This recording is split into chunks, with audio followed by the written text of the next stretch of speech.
de plus en plus agité dégg nañ Abdoul Mbaye dégg nañ itam maître Abdoulaye Tine mais c'est une question de logique puisque CEDEAO àdduna jëm ci parrainage bi. lan nga xalaat si loolu. ñun suñu parti Awalé fas yéene ñu boycotté élection législative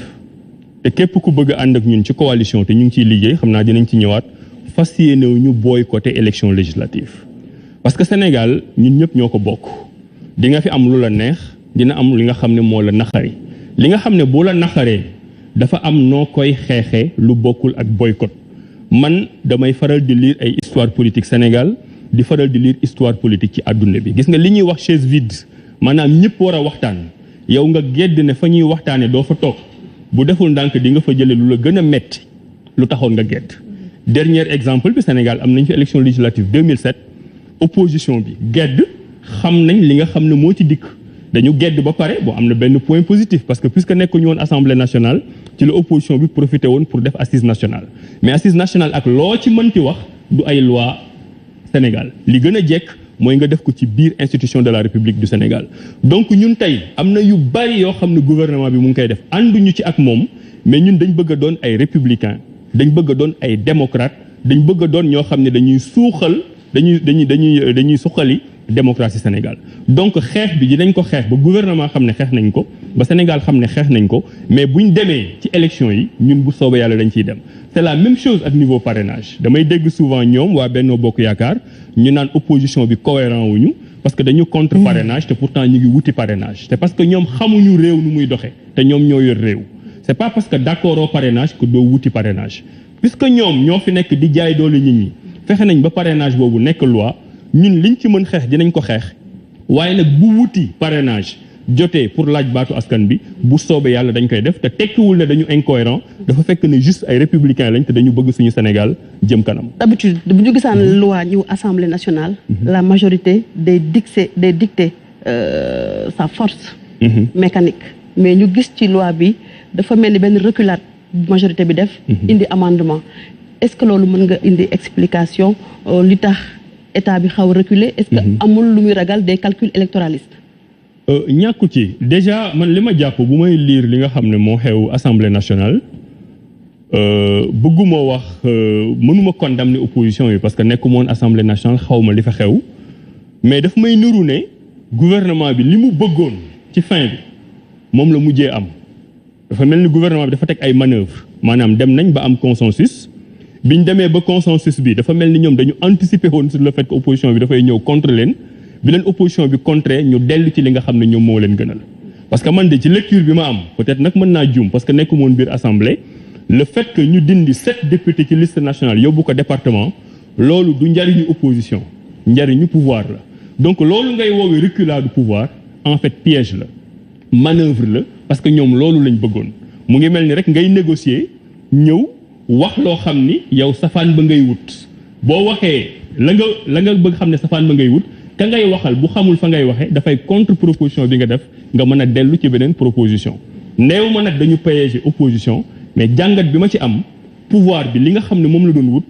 moom la am donc du reculade stratégie politique la waaye nag du seen ndam parce que ñoom ñoo fa nekk majorité ministre bi seen ministre la le ministre de l'intérieur dafay politique clairement te làqu ko bu ñu amee résultat bu mel noonu du gàcc opposition ñoom aussi du seen ndam. d'accord alors ci wàllu économie. sànq ñi ngi wax kérosène bi nga xam ne fii ak 2 semaines mën na manqué. est-ce que loolu mënul indi njeexital ci carburant bi nga xam ne fan yëpp mi ngi am spéculation. ci lañ jëm xam nga Sénégal dafa anticiper wul ci dara man damay wax ne souvent boo yor réew ci mbirum koom président Macky Sall bi mu ñëwee toog 2012 boobu ba léegi def na fukki at du démb du bërka démb du daaw jéeg da ngay anticiper yow li nga xam ne yëpp da nga ko soxla. da nga naan lii am naa ko mën naa ko defal sama bopp soxlaaw ma ko fenn du ma ko jéggaani lii am naa ci mais doyul li ci doyul fan laa koy wute ak yan conditions yu baax laa koy amee lii amuma ko dinaa ko jéggaani waaye ban politique laay teg ba nga xam ne dans 2 ans dans 5 ans dans 10 ans dootuma ko jéggaani pour man nguur gu xam nu ñuy yoree réew noonu ngay doxalee mënul nga ko def ci ceeb bi nga ñëw ne 2012 lañ nekk li ma am ci ceeb doyul pour sama population sénégalaise yi di ci dund nan laay fexe fii ba ak fukki at dootuñu jéggaani ceeb nga def ko ci blé bi nga xam ne moo lay indil nguur gi maintenant carburant c'est différent parce que ba léegi quand même à la décharge du gouvernement ñun dafa doon loo xam ne dañuy obligé di ko jëndi donc buy ñàkk ni muy ñàkkee Sénégal noonu lay ñàkkee France noonu lay ñàkkee fépp mais gouvernement bi nag moo war a xool moom ni muy doxalee liggéeyu askan bi fan la priorité yi nekk gouvernement bi dafa bari fu muy dugal xaalis foo xam ne du priorité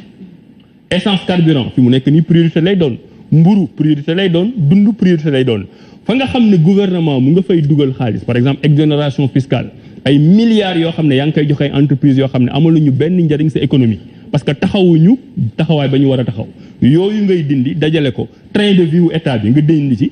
8 milliards yi président Macky Sall di am argent de poche par année warul nekk pour moom amul njariñ 50 millions par mois yi président assemblée nationale di am amul njariñ ak yeneen yu bari yoo xam ne administration bi mu ngi ciy boof mu nekk ay milliards yoo xam ne boo ko dindee dina la permettre nga mën a subventionner parce que subventionner mooy sa askan soxla na luy jar téeméer wala luy jar 1000 francs sa askan 600 francs la ci mën a fay nga fayloo ko 600 francs li ci des yow état nga dugal ko en sachant que boo ko dugalee di nga am paix sociale parce que ñi waroon grève du ñu grève ñi waroon révolter du ñu révolter wu te régler un problème économique mais loolu nag état boo xam ne dafay anticiper moo koy def. D'accord. boo xoolee pour terminer président Macky Sall tey dafa jël ministère de l'économie ak ministère des finances mu tas ko ba léegi joxuñ ñu benn explication bu leer lu tax mu tas ko ministre de l'économie bi nga xam ne moom moo fi nekk wax naa ko keroog géré wul économie Sénégal. D'accord. parce que sénégalais yi nga xam ne ñooy def koom-koom moom lijjantiw leen donc ci ay problème rek lañ jëm parce que gouvernement bi amul solution. benn question laataa may delloo xaddi kàddu gi. FMI Banque mondiale. Union européenne ñoom ñëpp artu nañu ni li am Ukraine dina impacter les pays de l'Afrique. Sénégal mucc ci. Aujourd'hui la yan stratégie la Sénégal war a jël anticiper déjà gis nañu marché bi ak njëgu cher yi et cetera et cetera. tey yan solution la état bi war a jël. waaw xam nga loolu ay FMI Banque mondiale Union européenne daf ci am côté boo xam ne dina doon dama ciy ànd ak côté boo xam ne duma ci ànd. côté bi nga xam ne dama ciy ànd mooy comme li xew kérosène bi c'est que ñun bu ñu toogoon faruñu ak Russie faruñu ak Ukraine am na conséquences yoo xam ne dina ñëw ci ñun. parce que dinaa ci ñëwaat parce que adduna bi noonu la bindoo mais damay profiter rek sa question ce n'est pas que da nga ko wax pour wax ne ñun ni ñuy doxalee du Union européenne wala FMI wala Banque mondiale du ñoom ñoo koy déterminer ñoom ci biir Union européenne Allemagne mu ngi fa am fa doole lool Allemagne moo ëpp doole ci biir Union européenne bi mu xoolee sanctions yi nga xam ne moom lañ teg Russie arrangé wu ko moom def ne dafay continuer jëndi gaz russe te moom moo jiite Union européenne mu ngi ci digg ba donc dëkk yooyu ay discours la rek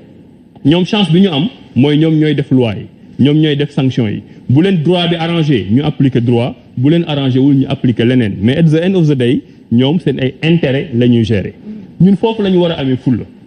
ñun tey du Union européenne wala FMI wala Banque mondiale moo ñuy wax kan la ñuy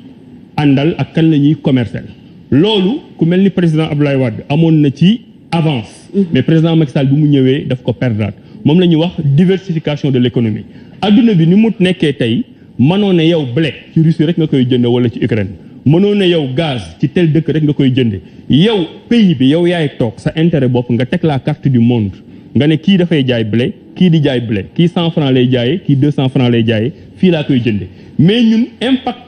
téye suñu économie boobu ba nga xam ne ñooy décider suñu bopp moom lañ manul parce que dañu dugal suñu bopp ci ay guute ak France ak Union européenne yoo xam ne duñu mënal suñu bopp donc solution bi puisque mënuñu dugg ci détails techniques yi mooy yow yaay teg la carte du monde loo ci bëgg a jënd nga xool kan moo koy jaay naka la koy jaayee yan condition la koy jaayee nga génn ci guute gi nga xam ne moom lañ la dugal nga dem waxtaan ak ñoom indépendamment de Union européenne ni mu lay wax ak FMI wala Banque mondiale parce que ñooñu seen intérêt rek la ñuy défendre. D'accord alors première partie actualité bi dañu koy arrêter fii le temps que suñu invité professeur souffler un peu ñu dem nag seeti comme nu mu ko waxee suñu staru plateau bi ci